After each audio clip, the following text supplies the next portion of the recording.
Marcus Wellington III stood at the window of his big office on the 45th floor. The city looked tiny from up there. Cars moved like ants on the streets below. People walked around like dots. He owned a technology company worth more than $3 billion. His name was on buildings. His picture was in magazines. Everyone knew who he was, but Marcus felt empty inside. His phone buzzed. It was his assistant, Sarah. "Mr. Wellington, the school called again about Tommy." Marcus closed his eyes. Tommy was his 8-year-old son. The calls from school came too often now. His boy was having problems. Big problems. "What happened this time?" Marcus asked.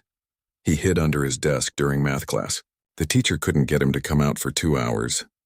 Marcus put down the phone. He walked to his desk and picked up a photo of Tommy. The boy had dark hair like his father. But Tommy's eyes were always scared. Even when he smiled, fear lived behind his eyes. Marcus remembered when Tommy was born. He held that tiny baby and promised to give him everything. The best clothes, the best toys, the best schools, the best doctors, everything money could buy. Tommy had all those things now. His room was bigger than most people's houses. He had every video game ever made. His closet was full of expensive clothes. A driver took him to the most expensive private school in the city. But Tommy was afraid of everything. He was afraid to speak in class. He was afraid to play with other kids. He was afraid to try new foods. He was afraid to go to birthday parties. He was afraid to be alone. He was afraid of the dark. He was afraid of loud noises. Marcus tried everything to help his son. He hired the best doctors in the city. Tommy saw 3 different therapists. Marcus bought him books about brave kids. He took Tommy to karate classes. He signed him up for swimming lessons. He even hired a special coach to teach Tommy how to be confident. Nothing worked. Tommy got more scared every day. At home, he stayed close to his nanny, Mrs. Chen. He followed her everywhere like a shadow. When Marcus came home from work, Tommy would run and hide. Marcus loved his son more than anything in the world. But he didn't know how to help him. Every night he would go into Tommy's room after the boy fell asleep. He would sit in the chair next to the bed and watch Tommy sleep. Even sleeping, Tommy looked worried. "What am I doing wrong?" Marcus would whisper to himself. The worst part was that Marcus saw himself in Tommy. When Marcus was young, he was scared too. But his father, Marcus Wellington II, was a hard man. He believed fear was weakness. He taught Marcus to hide his fear, to push it down deep inside, to never let anyone see it. Marcus learned to be tough. He learned to fight. He learned to win. He built his company by being harder than everyone else, stronger than everyone else, more focused than everyone else, but Tommy was different. Tommy's fear lived on the outside where everyone could see it. Marcus didn't know how to teach his son to be strong because he never really learned to not be afraid. He only learned to hide it. Marcus thought about Tommy's mother, Sarah. She died when Tommy was 3 years old. Car accident on a rainy night. Marcus still missed her every day. Sarah was the only person who ever made Marcus feel safe. She was brave in a quiet way. She was kind. She was gentle. She would have known how to help Tommy. After Sarah died, Marcus threw himself into work. He built his company bigger and bigger. He made more and more money. He told himself he was doing it for Tommy, to make sure his son would never need anything. But Marcus was really running away from his sadness, running away from his fear of being a father alone, running away from the pain of losing Sarah. Tommy grew up with nannies and tutors and drivers. He had everything except what he needed most, a father who could show him how to be brave. Marcus looked at his expensive watch. It was already 6 in the evening. Tommy would be home from school, probably in his room playing by himself, or hiding under his bed because something scared him during the day. Marcus made a decision. He would leave work early. He would spend time with his son. Maybe they could figure this out together. He packed up his things and took the elevator down to the garage. His driver was waiting with the black car that cost more than most people made in a year. "Home, sir?" the driver asked. "Yes, James, and no phone calls on the way." Marcus sat in the back seat and thought about Tommy. The boy was smart, very smart. He could read books meant for kids much older. He could solve math problems in his head. He knew about computers and science and history, but none of that mattered when Tommy was too scared to raise his hand in class. The car stopped at a red light. Marcus looked out the window and saw families walking together on the sidewalk. A father was carrying his little girl on his shoulders. She was laughing and pointing at things. The father was smiling up at her. Marcus couldn't remember the last time Tommy laughed like that. He couldn't remember the last time his son seemed happy. When they got home, Marcus went straight to Tommy's room. The boy was sitting on the floor with his back against the bed. He was reading a book about space. When he saw his father, Tommy quickly closed the book and looked down. "Hi, Dad," Tommy said in a tiny voice. "Hi, son. What are you reading?" "Just a book about planets." Tommy still didn't look up. Marcus sat down on the floor next to his son. Tommy moved a little bit away. That hurt Marcus more than any business problem ever could. "Tommy, can we talk?" The boy nodded but kept looking at his hands. "I know things are hard for you at school. I want to help, but I don't know how." Tommy finally looked up at his father. His eyes were full of tears. "I try to be brave, Dad, I really try, but everything feels so scary, and I don't want to disappoint you more than I already do." Marcus felt his heart break. His son thought he was a disappointment. This beautiful, smart, sensitive boy thought his father was ashamed of him. Marcus reached out and pulled Tommy into a hug. For once, Tommy didn't pull away. "You could never disappoint me," Marcus whispered. "Never. I love you exactly as you are." They sat there on the floor holding each other. Marcus realized this was the first real conversation he had with his son in months, maybe years. Something had to change, but Marcus didn't know what. He only knew that having all the money in the world meant nothing if he couldn't help his own child feel safe in the world. The next Saturday morning was sunny and warm. Marcus woke up with an idea. He would take Tommy out for a walk. Just the two of them. No driver, no bodyguard, no nanny. They would walk around the city like a normal father and son. Tommy was eating breakfast when Marcus came into the kitchen. Mrs. Chen, the nanny, was making pancakes. She always made extra food because Tommy barely ate anything. "Tommy, would you like to go for a walk with me today?" Marcus asked. Tommy looked surprised. His father never wanted to walk anywhere. "They always rode in the car? Where are we going?" Tommy asked in his quiet voice. "Nowhere special. Just around the neighborhood. We can stop and get ice cream." Tommy thought about it. He looked at Mrs. Chen. She smiled and nodded. "Okay," Tommy said. "But can we come back if I get scared?" "Of course," Marcus promised. "We can come back anytime you want." They left the apartment building and started walking down the street. Marcus noticed how Tommy walked very close to him. The boy's eyes moved back and forth, watching everything. He jumped every time a car honked or someone walked too close. Marcus tried to think of things to talk about, but he realized he didn't know much about what his son liked. They didn't spend much time together. When Marcus was home, he was usually on his phone or computer still working.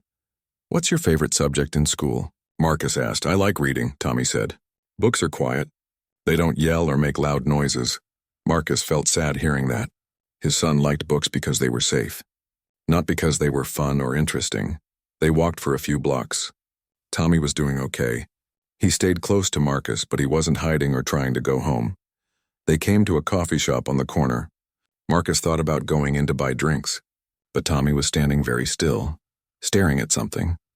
There was a man sitting on the sidewalk next to the coffee shop. He was older, maybe 45. His hair was gray and messy. His clothes were old and dirty. A few people walked by and dropped coins in a cup next to him.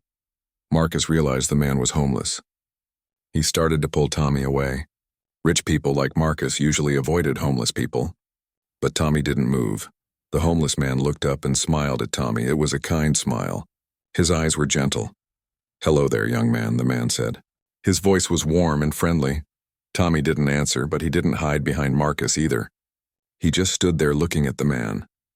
Marcus was about to pull Tommy away when something happened. Tommy was holding his favorite toy robot. It was made of metal and cost $500. Tommy carried it everywhere. The robot slipped out of Tommy's hands. It hit the ground and rolled across the sidewalk, right toward the homeless man. Marcus started to go get it, but the homeless man was faster. He picked up the robot very carefully. He looked at it like it was something special. "This is a nice robot," the man said. "Very well made. You must take good care of it." Tommy took a step closer. Marcus couldn't believe it. His son never approached strangers. Ever. "It's my favorite," Tommy said in a whisper. The man held the robot out to Tommy. "A favorite toy is important. It's like having a friend with you all the time. Tommy reached out and took the robot. His fingers touched the man's hand for just a second. Tommy didn't pull away. "Thank you," Tommy said. "You're very welcome," the man replied. "What's your name?" Tommy looked up at Marcus. Marcus nodded that it was okay to answer. "Tommy," the boy said. "Nice to meet you, Tommy. I'm Jimmy. Jimmy Rodriguez." Marcus was surprised. He expected Tommy to run away or hide, but Tommy just stood there. He seemed interested in Jimmy. "Are you homeless?" Tommy asked. Marcus felt embarrassed. Rich people didn't ask questions like that. But Jimmy just smiled. "Yes, I am," Jimmy said. "I live outside. It's not easy, but I manage." "Aren't you scared?" Tommy asked. Jimmy thought about the question. "Sometimes. Being scared is normal. Everyone gets scared. Even grown-ups." Tommy's eyes got wide. "Really? Really?" "The difference is what you do when you feel scared. You can let the fear stop you from doing things. Or you can feel scared and do them anyway. That's called courage." Marcus listened to this conversation with amazement. No one had ever explained fear to Tommy like this. All the doctors and therapists use big words and complicated ideas. Jimmy was talking to Tommy like he was talking to a friend. "But how do you be brave when everything feels scary?" Tommy asked. Jimmy pointed to his chest. "You start small. Right here in your heart. You tell yourself that you're stronger than you think you are. Then you take one tiny step forward, just one. And then maybe tomorrow you take another tiny step." Tommy was listening very carefully. Marcus had never seen his son pay attention to anyone like this. "I'm scared of a lot of things," Tommy admitted. "What kinds of things?" Jimmy asked. "School. Other kids. Speaking in class. Going new places. Loud noises. Dark rooms." Tommy's voice got smaller as he listed his fears. Jimmy nodded. "Those are real fears. I understand them. Can I tell you something?" Tommy nodded. "I used to be a soldier. I was in the army for 15 years. I went to places that were very dangerous. I was scared every single day." Tommy looked surprised. "But soldiers are supposed to be brave. Soldiers are brave because they feel scared but do their job anyway. The bravest people I knew were the ones who were most scared, but they did what needed to be done." Marcus found himself listening as carefully as Tommy. This homeless man was teaching his son something that all the expensive doctors couldn't teach him. "What made you brave?" Tommy asked. Jimmy smiled. "Practice, and knowing that other people needed me to be strong. My fellow soldiers. People back home. When you care about others, sometimes that gives you courage you didn't know you had." A woman came out of the coffee shop. She was carrying 2 cups of coffee. She saw Jimmy and Tommy talking. "Is this man bothering you?" she asked Marcus. Marcus looked at Tommy. His son was more engaged than Marcus had seen him in years. "No," Marcus said. "We're just having a conversation." The woman looked suspicious and walked away. Jimmy noticed the interaction. "Maybe we should wrap this up. I don't want to cause any trouble." But Tommy wasn't ready to leave. "Can you tell me more about being brave?" Jimmy looked at Marcus. Marcus nodded. "Well," Jimmy said, "being brave doesn't mean you're not afraid. It means you feel the fear but you choose to do something good anyway. Like helping someone who needs help. Or standing up for someone who's being picked on. Or trying something new even when it feels scary." Tommy thought about this. "What if I try to be brave and I mess up?" "Then you try again tomorrow," Jimmy said simply. Being brave isn't about being perfect. It's about trying. Marcus realized that Tommy had been talking to Jimmy for 10 minutes. This was the longest conversation his son had ever had with a stranger. And Tommy wasn't scared. He was curious. "Dad," Tommy said, turning to Marcus, "can we talk to Jimmy again sometime?" Marcus looked at Jimmy. The homeless man's eyes were kind but careful. He wasn't asking for money or trying to take advantage. He was just a person who had been kind to a scared little boy. "If Jimmy doesn't mind," Marcus said. "I'm here most days," Jimmy said. "I'd be happy to talk with Tommy again." As they walked home, Tommy was different. He still stayed close to Marcus, but he seemed lighter somehow. Less worried. "Dad," Tommy said. "Jimmy said that soldiers get scared, but they're still brave." "That's right," Marcus agreed. "Do you think I could be brave like that?" Marcus stopped walking and knelt down so he was eye level with his son. "Tommy, I think you're already braver than you know. It took courage to talk to Jimmy today. It took courage to ask him questions." Tommy thought about this. For the first time in a long time, he smiled. Not a scared smile or a polite smile. A real smile. Maybe we can see Jimmy again tomorrow? Tommy asked. Marcus nodded. Maybe we can. That night, Tommy went to bed without asking to keep all the lights on. It was a small change, but Marcus noticed. Something had shifted in his son today. Something important. Marcus sat in his office and thought about Jimmy, a homeless veteran who had somehow reached his son in a way that no one else could. Marcus had a feeling that this chance meeting was going to change their lives. He just didn't know how much. Tommy woke up early the next morning. He ran to Marcus's bedroom and knocked on the door. "Dad, can we go see Jimmy today?" Tommy's voice was excited. Marcus had never heard his son sound excited about meeting someone before. Usually, Tommy tried to avoid seeing people. After breakfast, Marcus promised. Tommy ate more pancakes than he had eaten in weeks. Mrs. Chen was surprised and happy. She had been worried about Tommy not eating enough.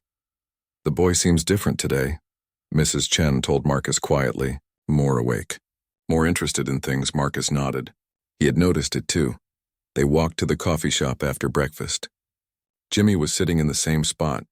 When he saw Tommy coming, he smiled. "Hello, Tommy." "Hello, Mr. Wellington," Jimmy said. Marcus was surprised that Jimmy remembered his name. He must have introduced himself yesterday, though Marcus couldn't remember doing it. "Hi, Jimmy," Tommy said. He wasn't whispering today. His voice was stronger. "How are you feeling today, Tommy?" Jimmy asked.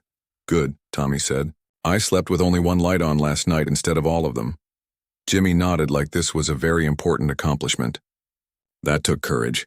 You should be proud of yourself," Tommy beamed. Marcus realized that no one had ever told Tommy to be proud of small brave acts before. Everyone always focused on what Tommy couldn't do instead of celebrating what he could do. "Can you tell me more about being brave?" Tommy asked. "Sure," Jimmy said. "What would you like to know?" "How do you talk to people when you're scared?" Jimmy thought about this. "Good question. Here's what I learned. When you meet someone new, the most important thing is to look at their eyes, not at their shoes or the ground. At their eyes." Tommy nodded seriously. "Try it with me," Jimmy said. "Look right at my eyes." Tommy lifted his head. Usually he looked down when adults talked to him. But he looked right at Jimmy's eyes. "Good," Jimmy said. "Now when you look at someone's eyes, you can see if they're kind or mean, if they're happy or sad, if they're someone you want to talk to or someone you should stay away from." "What do my eyes tell you?" Tommy asked. Jimmy studied Tommy's face. "Your eyes tell me that you're a smart boy who thinks about things carefully. They tell me you're kind and gentle. They tell me you have a big heart, but you're afraid to show it." Tommy was quiet for a moment. Then he said, "What do your eyes tell me?" "You tell me," Jimmy said. Tommy looked carefully at Jimmy's eyes. "They tell me you're sad sometimes, but you're not angry. They tell me you're patient. They tell me you understand things." Jimmy smiled. "Very good, Tommy. You're learning to really see people." Marcus watched this conversation with amazement. His son was reading people's emotions, something Tommy had never been able to do before. Over the next few days, they came back to see Jimmy every morning. Each day, Jimmy taught Tommy something new about being brave. On Tuesday, Jimmy taught Tommy about speaking up. "When you have something to say it clearly," Jimmy explained. "Don't whisper or mumble. People can't help you if they can't hear you." "But what if what I say is stupid?" Tommy asked. "Then you learn something new and try again tomorrow," Jimmy said. "Smart people ask questions. Smart people make mistakes. That's how they learn." On Wednesday, Jimmy taught Tommy about helping others. "One of the best ways to be brave is to help someone else," Jimmy said. "When you see someone who needs help, you forget about being scared because you're thinking about them instead of yourself." "How can I help someone?" Tommy asked. "I'm just a kid." "Kids can do lots of things," Jimmy said. "You can hold a door open for someone carrying heavy bags. You can pick up something someone dropped. You can smile at someone who looks sad. Small acts of kindness are very brave." On Thursday, Jimmy taught Tommy about standing up straight. "Your body talks even when your mouth doesn't," Jimmy explained. "When you stand up tall and keep your shoulders back, you tell the world that you're ready for whatever comes." Jimmy showed Tommy how to stand. "Feet apart, shoulders back, head up. Try it," Jimmy said. Tommy stood the way Jimmy showed him. Marcus could see the difference immediately. Tommy looked taller, stronger, more confident. "How does that feel?" Jimmy asked. "Different," Tommy said. "Like I'm bigger inside." On Friday, something special happened. They were talking to Jimmy when a little girl walked by with her mother. The girl dropped her stuffed animal. It rolled into the street. The mother was carrying shopping bags and didn't notice. The little girl started to cry. Tommy saw what happened. Without thinking, he ran into the street and picked up the stuffed animal. He brought it back to the little girl. "Here you go," Tommy said, handing her the toy. The little girl stopped crying and smiled. "Thank you." Her mother looked surprised. "That was very kind of you, young man." Tommy walked back to Marcus and Jimmy. His face was glowing with pride. "Tommy, that was incredibly brave," Jimmy said. "You saw someone who needed help and you helped them. You didn't think about being scared. You just did what needed to be done." Marcus felt tears in his eyes. His son had helped a stranger without being asked. Tommy had never done anything like that before. "I didn't feel scared," Tommy said, sounding surprised. "I just wanted to help her." "That's exactly right," Jimmy said. "That's what real courage looks like." That weekend, Marcus noticed more changes in Tommy. At home, Tommy spoke louder. He looked at people when they talked to him. He stood up straighter. When Mrs. Chen asked Tommy what he wanted for lunch, Tommy didn't just shrug like usual. "Could I please have a sandwich and some fruit?" Tommy said clearly. Mrs. Chen was so surprised she almost dropped the plate she was holding. At dinner, Tommy told Marcus about his day at school. He had never done that before. "I answered a question in math class today," Tommy said. Marcus almost choked on his food. "Tommy never spoke in class. What happened?" Marcus asked. "The teacher asked who knew what 7 plus 8 was. I knew the answer, so I raised my hand." "Were you scared?" "A little bit. But I remembered what Jimmy said about looking at people's eyes. I looked at my teacher's eyes and saw that she was kind. So I answered the question." "What did she say?" "She said, 'Very good, Tommy. Thank you for participating.' And some of the other kids smiled at me." Marcus felt his heart swell with pride. His son was becoming braver every day. On Monday morning, they went back to see Jimmy. Tommy had news to share. "Jimmy, I did something brave at school," Tommy announced. "Tell me about it," Jimmy said. Tommy told Jimmy about answering the question in class. Jimmy listened carefully and nodded. "That took a lot of courage," Jimmy said. "I'm proud of you." "I want to try more brave things," Tommy said. "What else can I do?" Jimmy thought about it. Well, what's something that scares you that you wish didn't scare you? Tommy thought hard. "There's a boy at school named Alex. He's always by himself at lunch. I think he's lonely. I want to ask him to sit with me, but I'm scared he'll say no." "That's a perfect brave thing to try," Jimmy said. "Reaching out to someone who might be lonely takes a lot of courage. Even if Alex says no, you'll know you tried to be kind. But what if the other kids think I'm weird for talking to him?" Jimmy smiled. "Then you'll learn who your real friends are. Real friends like you for being kind to others." Marcus listened to this conversation with wonder. His son was thinking about helping someone else. 3 weeks ago, Tommy wouldn't even speak to his classmates. Now he was planning to reach out to a lonely child. "What should I say to Alex?" Tommy asked. "Start simple," Jimmy suggested. "Look at his eyes. Say hello. Ask if he wants to sit with you at lunch. If he says no, that's okay. At least he'll know someone cares." That afternoon, Tommy came home from school with a huge smile on his face. "I did it," he told Marcus. "I asked Alex to sit with me." "What happened?" He was surprised at first. Then he smiled and said yes. "We talked about books. He likes space books too. We're going to sit together again tomorrow." Marcus hugged his son. 3 weeks ago, Tommy was hiding under his desk at school. Now he was making friends. That evening, Marcus stood at his office window looking out at the city. Everything looked the same as it always had. The same buildings, the same streets, the same people moving around below. But everything was different now. Tommy was different, and Marcus was starting to see that he was different too. For the first time in years, Marcus wasn't thinking about business deals or making more money. He was thinking about his son, about Jimmy, about the simple lessons that were changing their lives.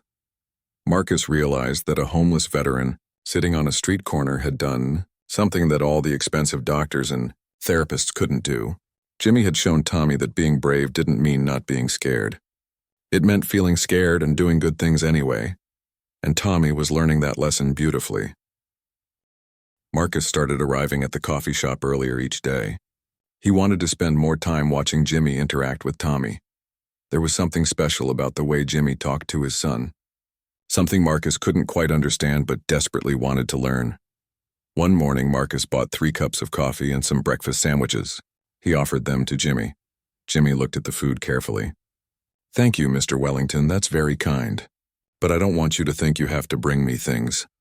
"I don't think that," Marcus said. "I just wanted to share breakfast with you. You've been so good to Tommy." Jimmy accepted the food gratefully. As they sat together on the sidewalk, Marcus decided to ask Jimmy some questions that had been on his mind. "Jimmy, can I ask you something personal?" "Sure," Jimmy said. "How did you end up here?" "On the street, I mean." Jimmy was quiet for a long moment. He watched Tommy playing with his robot a few feet away.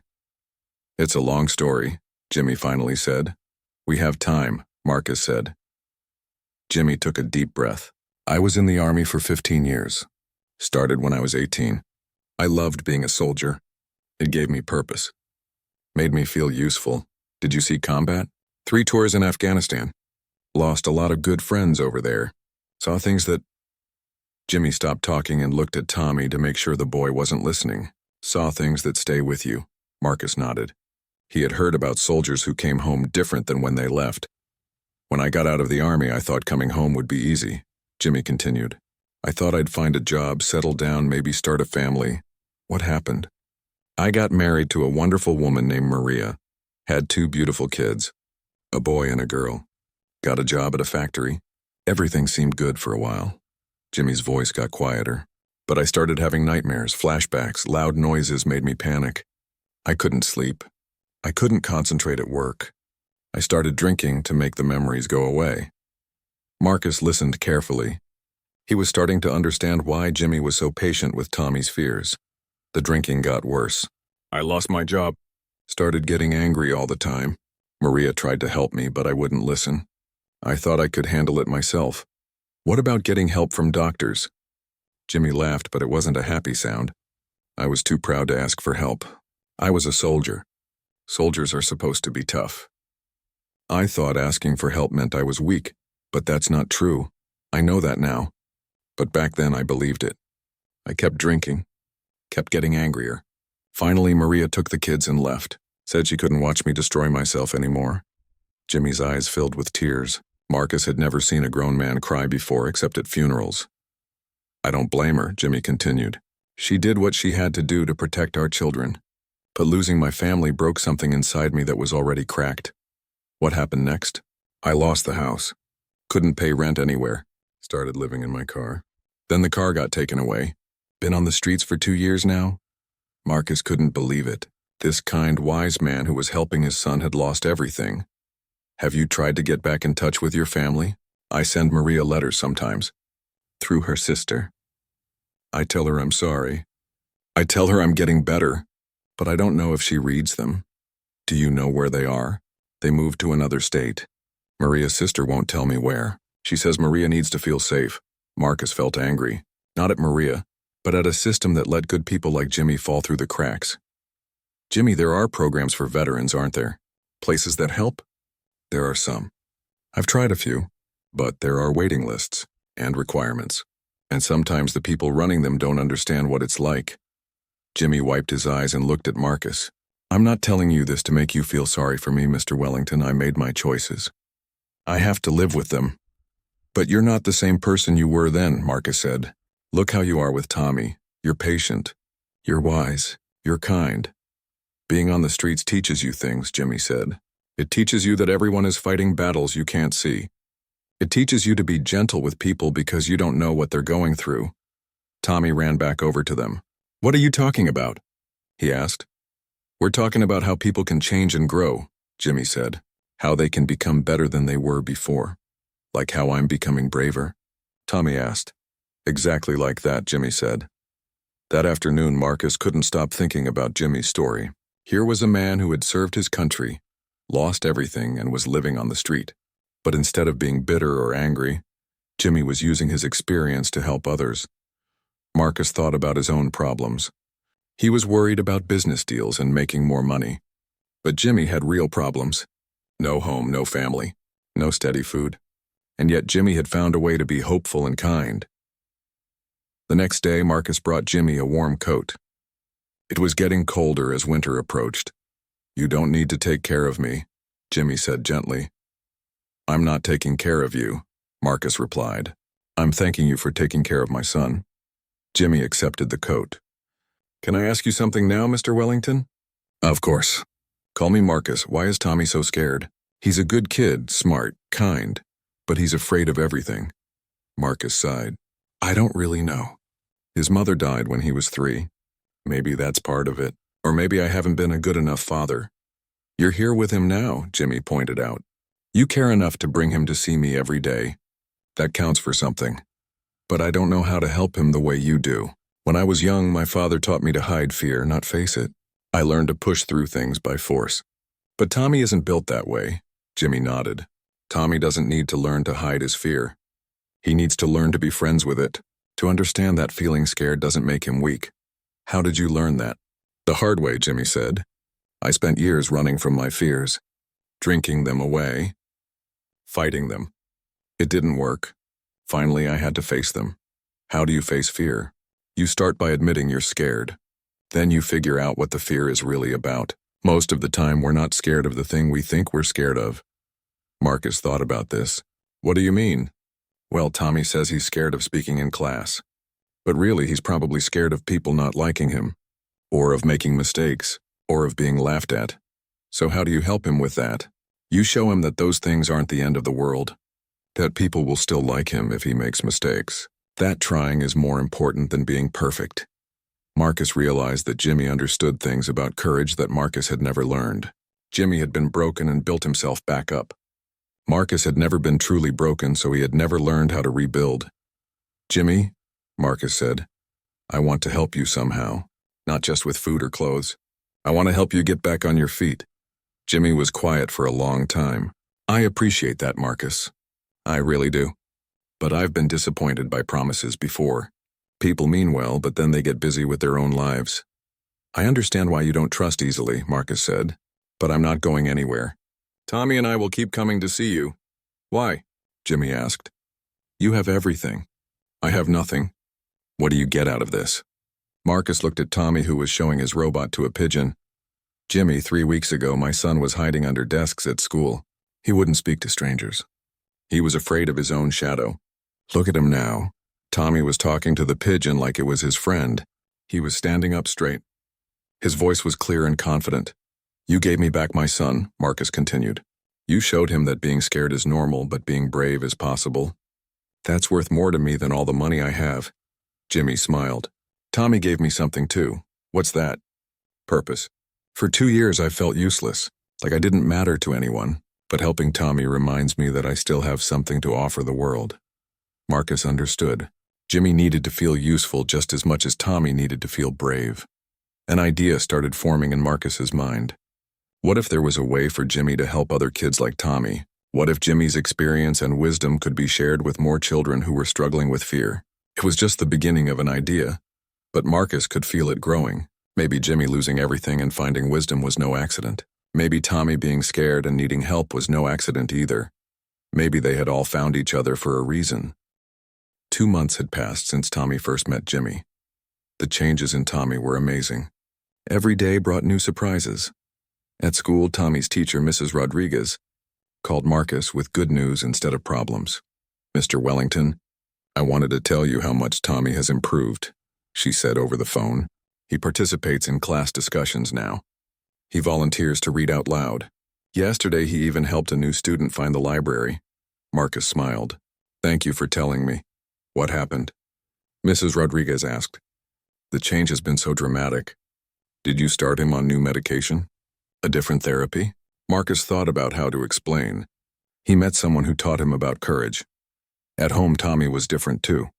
He no longer followed Mrs. Chen around like a shadow. Instead, he played by himself with confidence. He asked for what he wanted instead of hoping someone would guess. One evening, Tommy came to Marcus's office while Marcus was working. Dad, can we talk? Tommy asked. Marcus looked up from his computer. Tommy was standing up straight, looking directly at his father's eyes. A few months ago, Tommy would have whispered from the doorway. Of course, son. What's on your mind? I want to have some friends over for my birthday party. Marcus was shocked. Tommy's birthday was next month. Every year before, Tommy had refused to have a party. He said parties were too loud and scary. Are you sure? Marcus asked. Yes, I want to invite Alex and 3 other kids from my class, and I want to have it at the park, not just inside the house. Marcus couldn't believe what he was hearing. Tommy wanted a real birthday party with other children, at a park where there would be lots of people and noise. That sounds wonderful, Tommy. We can plan whatever kind of party you want. I already know what I want, Tommy said. I made a list. Tommy pulled out a piece of paper. On it, he had written down everything he wanted for his party. Games to play, food to serve, decorations to have. He had thought of everything. This is very impressive, Marcus said, looking at the list. You put a lot of thought into this. Jimmy taught me that planning helps you feel less scared about new things. If you know what to expect, it's easier to be brave. The next morning, they went to see Jimmy as usual. Tommy was excited to share his birthday party idea. Jimmy, I'm going to have a birthday party with real friends, Tommy announced. Jimmy's face lit up. That's wonderful news, Tommy. Tell me about it. Tommy explained his whole plan. Jimmy listened carefully and asked good questions. Where would they play games? What if it rained? What would they do if someone felt left out? You're thinking like a real leader, Jimmy told Tommy. Good leaders think about how to make sure everyone has fun and feels included. I learned that from watching you, Tommy said. You always make sure everyone feels important. Marcus realized that Tommy was right. Jimmy had a gift for making every person feel valuable. Even though Jimmy lived on the street and owned almost nothing, he treated everyone with respect and kindness. A week later, something big happened at school. Tommy came home with a story that made Marcus's heart swell with pride. Dad, there was a new boy at school today named Carlos. He doesn't speak English very well. Some of the older kids were making fun of him during recess. What did you do? Marcus asked. I remembered what Jimmy said about helping people who need help, so I went over and told the older kids to stop being mean. Marcus was amazed. His son had stood up to bullies. 3 months ago, Tommy would have hidden from them. Were you scared? Marcus asked. Yes, but I did it anyway, just like Jimmy taught me. Then I asked Carlos if he wanted to play with me and Alex. He smiled really big and said yes in English. How do you feel about what you did? Good, really good. Carlos seemed happy, and that made me happy too. The next morning, Tommy had more news to share with Jimmy. I stood up to bullies yesterday, Tommy said proudly. Jimmy's eyes got serious. Tell me what happened. Tommy explained the whole story. Jimmy listened without interrupting. Tommy, that took incredible courage, Jimmy said when Tommy finished. You saw someone being treated unfairly and you did something about it. That's what real heroes do. But I was scared the whole time, and of course you were, but you felt the fear and chose to help someone anyway. That's the bravest thing anyone can do. Marcus watched his son's face glow with pride. Jimmy had a way of helping Tommy see his own strength. As the weeks went on, more changes happened. Tommy started sleeping with no lights on at all. He raised his hand in class every day. He made 4 new friends. He joined the school chess club, but the biggest change was in how Tommy saw himself. One day, Marcus found Tommy looking in the mirror in his bedroom. Tommy was standing up straight and practicing talking. What are you doing, son? Marcus asked. I'm practicing being confident, Tommy said. Jimmy taught me that you can practice being brave just like you practice playing piano or riding a bike. What are you practicing saying? I'm practicing telling the chess club that I think we should have a tournament with another school. I'm the newest member, so I'm scared they won't listen to me. But I have a good idea, so I should share it. Marcus marveled at his son's thinking. Tommy was scared, but he was planning to speak up anyway because he had something valuable to contribute. 2 days later, Tommy came home with exciting news. Dad, the chess club loved my tournament idea. We're going to play against Jefferson Elementary next month. How did it feel to share your idea? Scary at first. But then I remembered to look at everyone's eyes. I saw that they were interested, not mean. So I kept talking. By the end, I forgot to be scared because I was too excited about the tournament. Tommy's birthday party was a huge success. 5 kids came to the park. They played games, ate cake, and laughed for 3 hours. Tommy was the leader of all the activities. He made sure everyone had fun and felt included. Marcus watched his son with wonder. Tommy was confident, kind, and joyful. He was everything Marcus had hoped he would become. After the party, they went to see Jimmy to tell him all about it. The party was perfect, Tommy told Jimmy. Everyone had fun, and I wasn't scared at all. I'm so proud of you, Jimmy said. You've become the brave young man I knew you could be. I couldn't have done it without your help, Tommy said. You taught me that being scared is okay, but being kind is more important than being scared. Jimmy hugged Tommy. Marcus saw tears in Jimmy's eyes. That night, Marcus tucked Tommy into bed. As he was about to leave the room, Tommy called him back. "Dad?" "Yes, son?" "I want to help other kids who are scared like I used to be. Maybe I could teach them what Jimmy taught me." Marcus sat back down on the bed. "What do you mean?" "There are other kids at school who are afraid to speak up or make friends. Maybe I could show them how to be brave." Marcus looked at his 8-year-old son with amazement. Tommy had gone from being paralyzed by fear to wanting to help others overcome their fears. "I think that's a wonderful idea, Tommy. How do you want to help them?" "I could start by being their friend, like Jimmy was my friend, and I could teach them about looking at people's eyes and standing up straight and helping others." "Those are all things Jimmy taught you." "Yes, but now I can teach them too. Jimmy says that when you learn something important, you should share it with others." Marcus realized that Jimmy hadn't just helped Tommy. He had started something bigger. Tommy was going to help other children, and maybe those children would help others. It was like Jimmy had planted a seed of courage that was going to grow and spread. Marcus kissed Tommy goodnight and went to his own room. He sat by the window and thought about how much their lives had changed. 3 months ago, he had been desperate and helpless, watching his son suffer with fear. Now Tommy was confident and happy and wanting to help others, all because of a homeless veteran who chose to be kind to a scared little boy. Marcus realized that he had learned something important too. He had learned that the most valuable things in life couldn't be bought with money. Courage, kindness, and wisdom came from people who had lived through hard times and chosen to use their experiences to help others. Jimmy had given Tommy the greatest gift possible. He had shown him how to be brave, and now Tommy was ready to give that gift to someone else. Marcus sat in his office looking out at the city, but his mind was somewhere else. It was 3 months since Tommy first met Jimmy, and Marcus found himself thinking less about business and more about what really mattered in life. His assistant, Sarah, knocked on his door. "Mr. Wellington, the board meeting starts in 10 minutes. Marcus looked at his calendar. He had completely forgotten about the quarterly board meeting.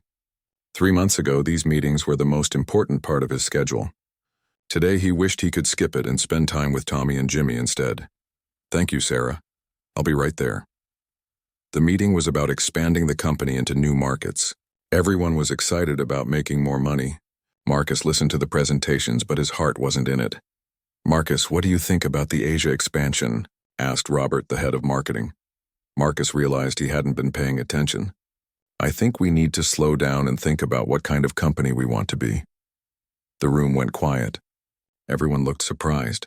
Marcus had always been focused on growing bigger and making more money. "What do you mean?" asked Jennifer, the chief financial officer. Marcus thought about Jimmy living on the street while Marcus worried about making his $4th billion. "I mean, what's the point of having all this money if we're not using it to help people?" Marcus said. The board members looked at each other with confusion. "Marcus, are you feeling okay?" Robert asked. "I'm feeling clearer than I have in years," Marcus replied. "When was the last time any of us did something that actually helped someone?" "Our company creates jobs," Jennifer pointed out. "That's true, but we could do more. We could do better." Marcus ended the meeting early. He told everyone he needed to think about the company's direction.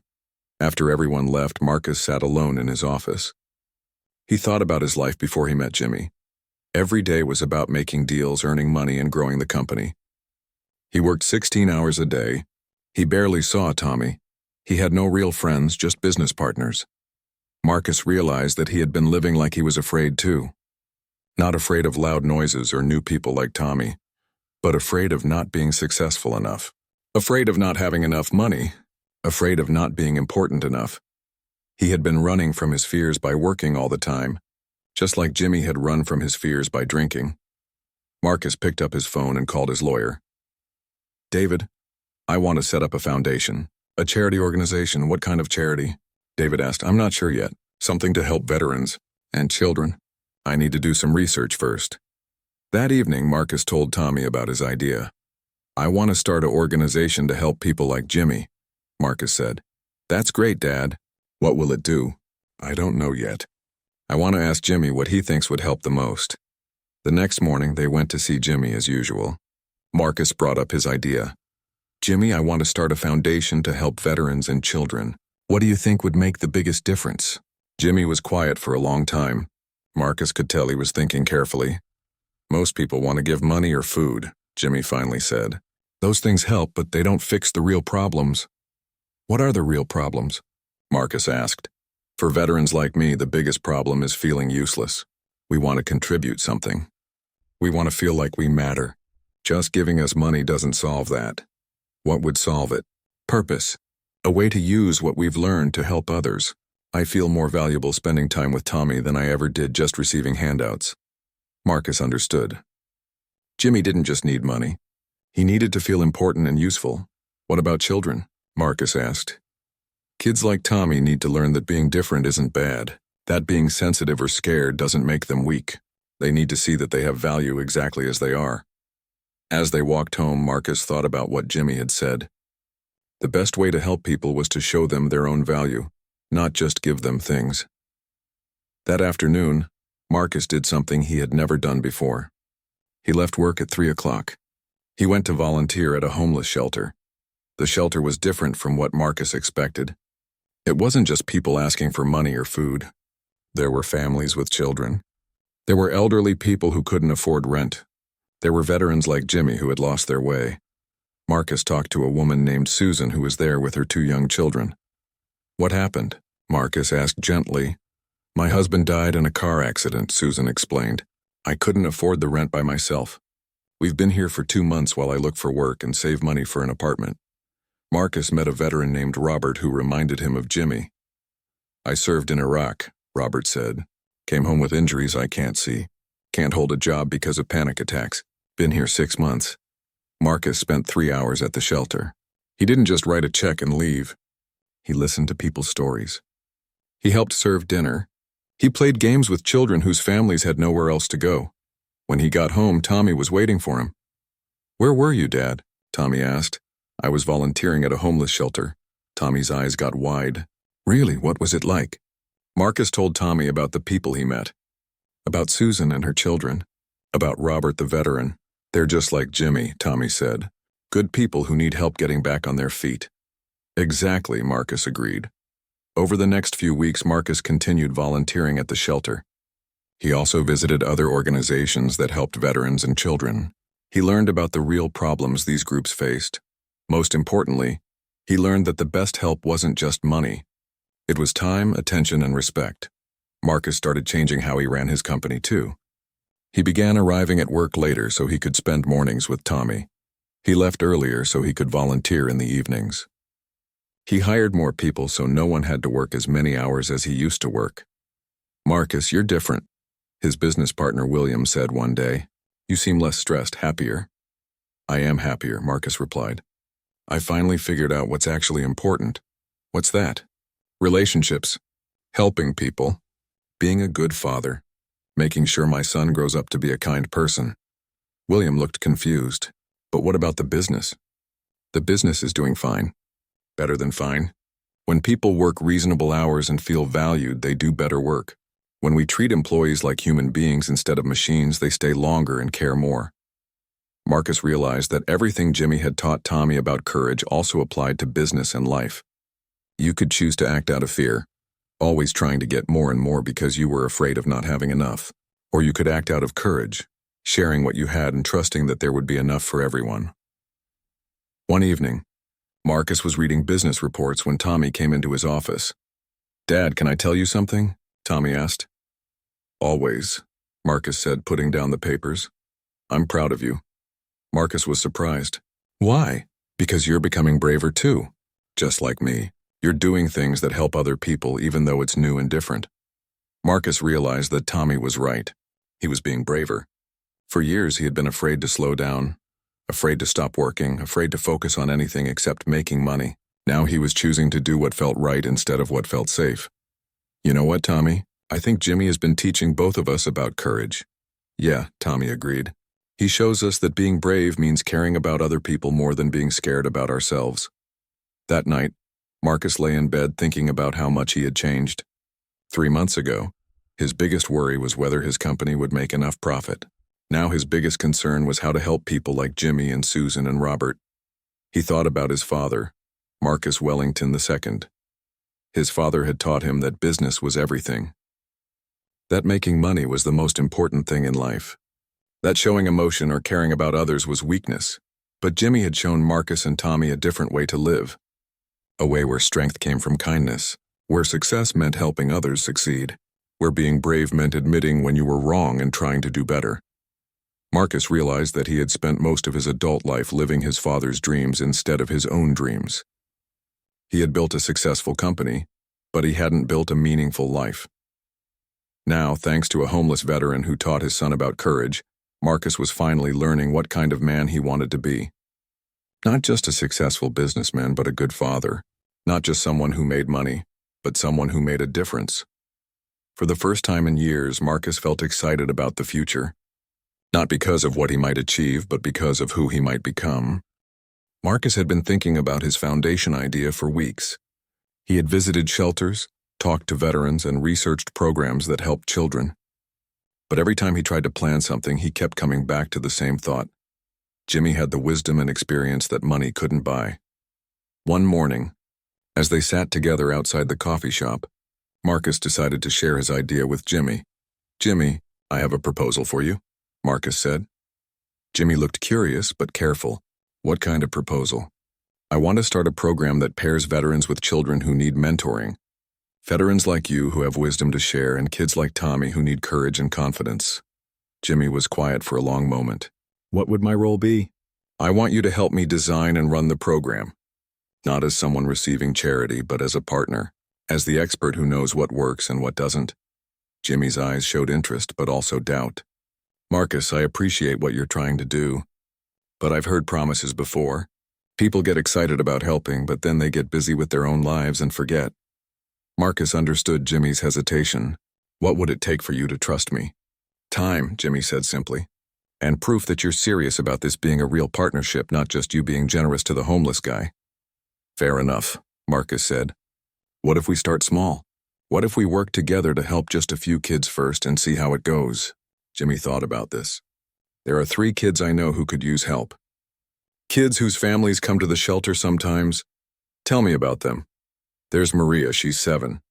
Her mother works 2 jobs and Maria is shy like Tommy used to be. There's David, he's 9. His father is deployed overseas and David is angry all the time. And there's Lisa, she's 8. Her parents got divorced and she's scared to trust anyone." Marcus felt excited. "Those sound like kids who could benefit from what you taught Tommy." "Maybe," Jimmy said. "But working with one kid is different from working with several kids, and their situations are more complicated than Tommy's." "What do you mean?" "Tommy has you. He has a stable home and food and safety. These kids don't have those things. It's harder to teach someone to be brave when they're worried about where they'll sleep tonight." Marcus realized Jimmy was right. Tommy's fears were emotional, but these children had practical fears about real dangers. "So what would we need to do differently?" Jimmy smiled. "That's the right question. Most people would just assume the same approach works for everyone." Over the next few days, Jimmy explained to Marcus how different children needed different kinds of help. "Maria needs to feel safe before she can be brave," Jimmy said.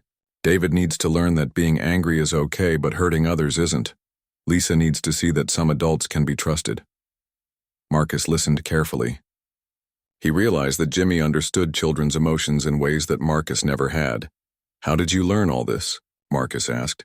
"From my own kids before I lost them, and from watching kids at the shelter. When you don't have distractions like television or video games, you pay more attention to people." Marcus made a decision. "Jimmy, I want to offer you something real. Not charity, but a job. I want to hire you to help me create this program." Jimmy looked surprised. "A job?" "A real job with a real salary. You would be my partner in designing a mentoring program. We'd start by working with Maria, David, and Lisa. If it works, we'd expand it. But I don't have a home address. I don't have nice clothes for interviews. I don't have a resume." "You have something more valuable than all of that," Marcus said. "You have wisdom. You have experience. And you have a gift for helping children find their courage." Jimmy was quiet for several minutes. Tommy, who had been listening, spoke up. "Jimmy, you should say yes. You're the best teacher I ever had." Jimmy smiled at Tommy. "What would this job actually involve?" Marcus pulled out a notebook. I've been thinking about that. First, we'd get you a place to live. Nothing fancy, but safe and clean. Then we'd work together to create a program structure. You'd train other veterans to be mentors. I'd handle the business side, funding, legal stuff, finding locations. What about the kids? How would we find them? We'd work with schools, shelters, and community centers. We'd look for children who are struggling with confidence, fear, or anger. Kids who could benefit from having a mentor who understands what it's like to overcome difficulties. Jimmy thought about this. What would we call this program? Marcus had already thought of a name. Courage Connects.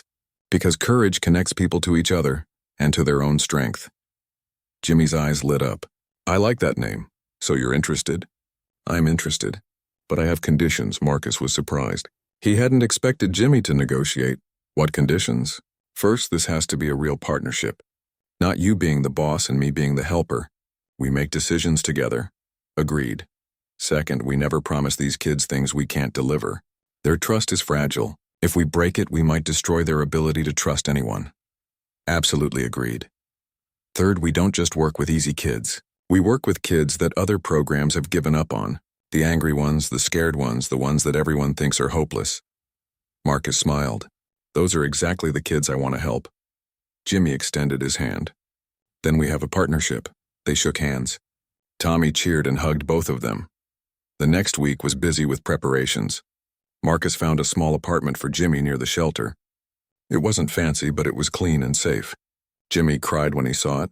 I haven't had my own place in 2 years, Jimmy said. I forgot how good it feels to have a door you can close and a bed that's just yours. Marcus helped Jimmy get the things he needed.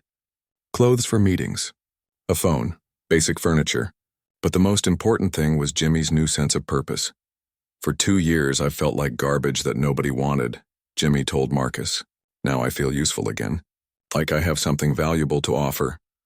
They started working with Maria, David, and Lisa right away. Marcus watched Jimmy with each child and learned something new every time. With Maria, Jimmy was very gentle and patient. He never pushed her to talk or participate. He just sat with her and let her get comfortable. After 2 weeks, she started whispering answers to his questions. With David, Jimmy was firm but understanding. When David got angry and threw things, Jimmy didn't get upset. He just said, I understand why you're angry. Let's talk about what's really bothering you. With Lisa, Jimmy was consistent and reliable. He showed up every time he promised. He did exactly what he said he would do. Slowly, Lisa began to trust him. Marcus realized that Jimmy had a gift that couldn't be taught from books. Jimmy understood what it felt like to lose everything and have to rebuild. He understood fear and anger and sadness in ways that people who had always been safe couldn't understand. But more than that, Jimmy had chosen to use his pain to help others instead of letting it make him bitter. After a month of working with the 3 children, Marcus saw real changes. Maria spoke up in her class for the first time. David went a whole week without getting in trouble at school. Lisa made a new friend. Jimmy, this is working, Marcus said. We need to make this bigger. Slow down, Jimmy warned. We're not ready to expand yet. We need to train other mentors first, and we need to make sure we can handle more kids without losing the personal connection that makes this work. Marcus realized Jimmy was right. His business instincts wanted to grow fast, but Jimmy's wisdom said to grow carefully. They spent the next month developing training materials for other veteran mentors. Jimmy wrote down everything he had learned about working with scared or angry children. Marcus organized it into a program that other people could learn. They found 3 other veterans who wanted to become mentors.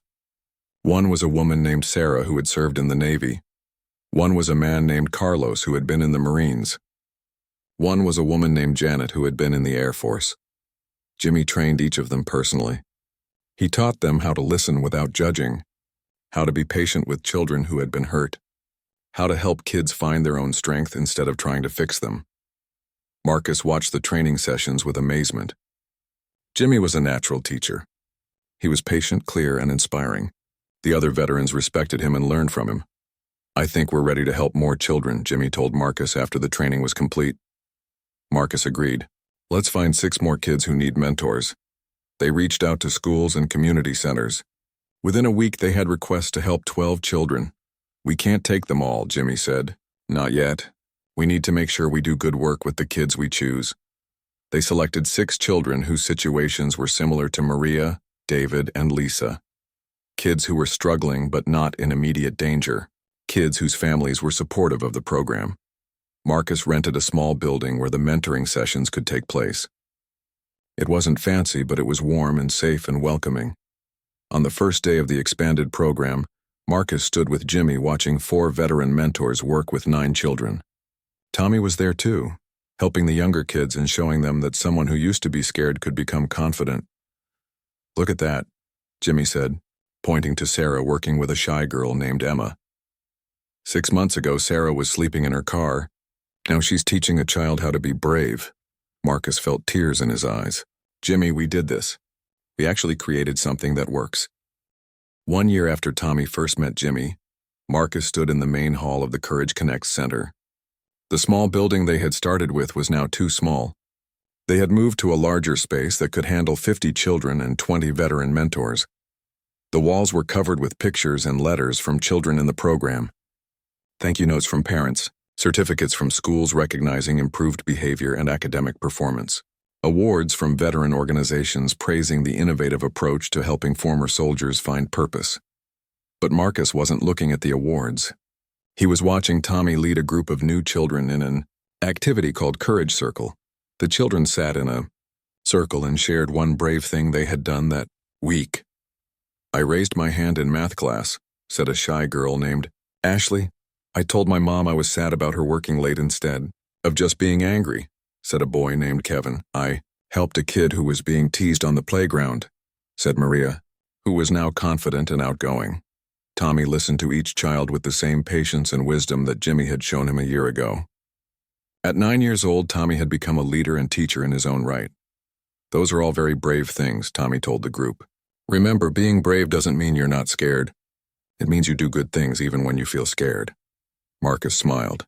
Those were Jimmy's exact words, passed down from mentor to mentor again. Jimmy walked up and stood next to Marcus. Jimmy looked different now. He was clean and well-dressed. He had gained weight and looked healthy. But most importantly, he had the confident posture of someone who knew he mattered. "How many cities are we in now?" Jimmy asked. 5, Marcus replied.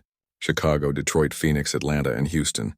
We have requests from 8 more cities, but I think we should grow slowly like you taught me." "Good," Jimmy said.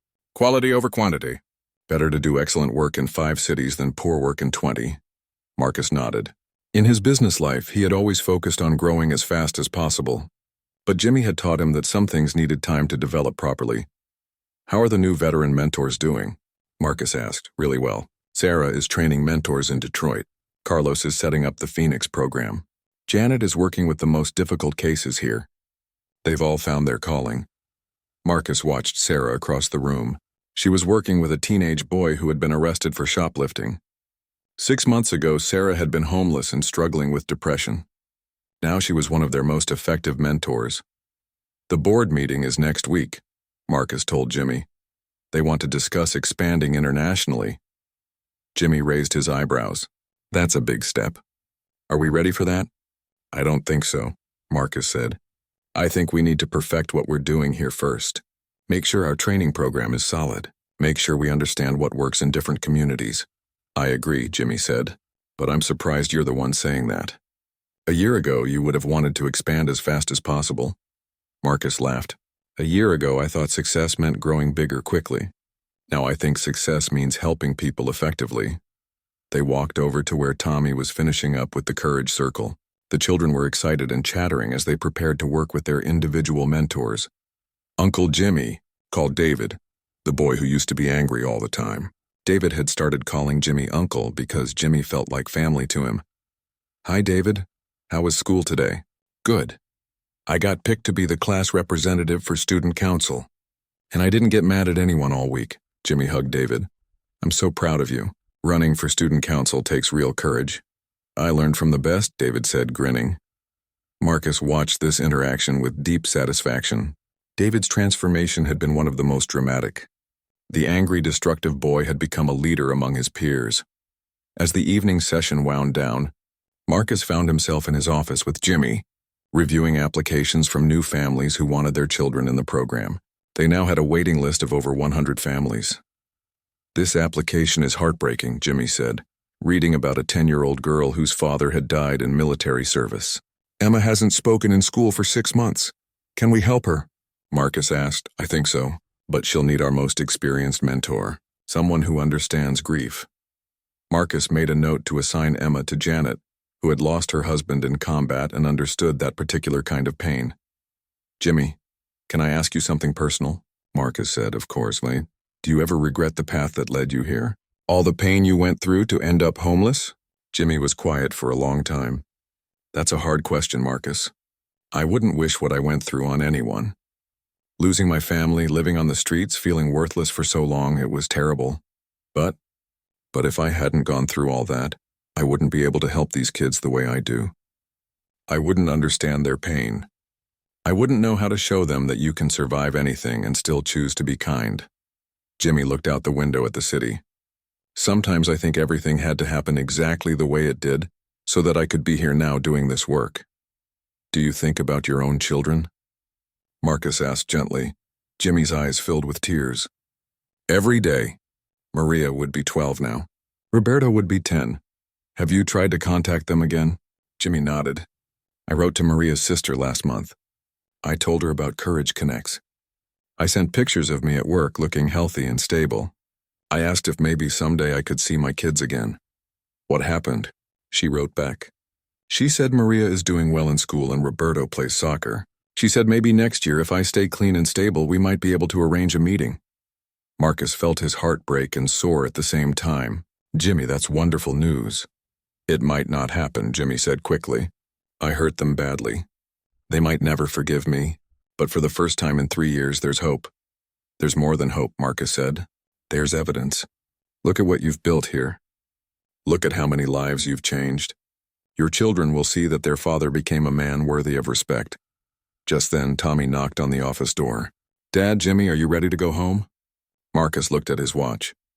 It was 8 o'clock. A year ago, he would have stayed at the office until midnight. Now, he made sure to be home for dinner with Tommy every night. Ready, Marcus said. As they walked to the car, Tommy chattered excitedly about his day at school and his work with the younger kids in the program. Dad, I've been thinking, Tommy said as they drove home. When I grow up, I want to be a professional mentor like Jimmy. I want to help scared kids learn to be brave. Marcus smiled. That sounds like a wonderful career choice, son. Maybe I could go to college and study psychology and then come back and work for Courage Connects. Maybe you could, Marcus agreed. Or maybe you'll discover something else you're passionate about. Either way, I know you'll find a way to help people. They dropped Jimmy off at his apartment. As Jimmy got out of the car, he turned back to them. Thank you, he said simply, for giving me back my life. Thank you, Marcus replied, for giving me back my son, and for teaching me what really matters. That night, after Tommy was in bed, Marcus sat in his home office and looked through letters from parents whose children were in the program. Tommy was afraid of everything before he met Mr. Rodriguez, wrote one mother. Now he volunteers to read to younger kids at the library. David was getting in trouble every day at school, wrote another parent.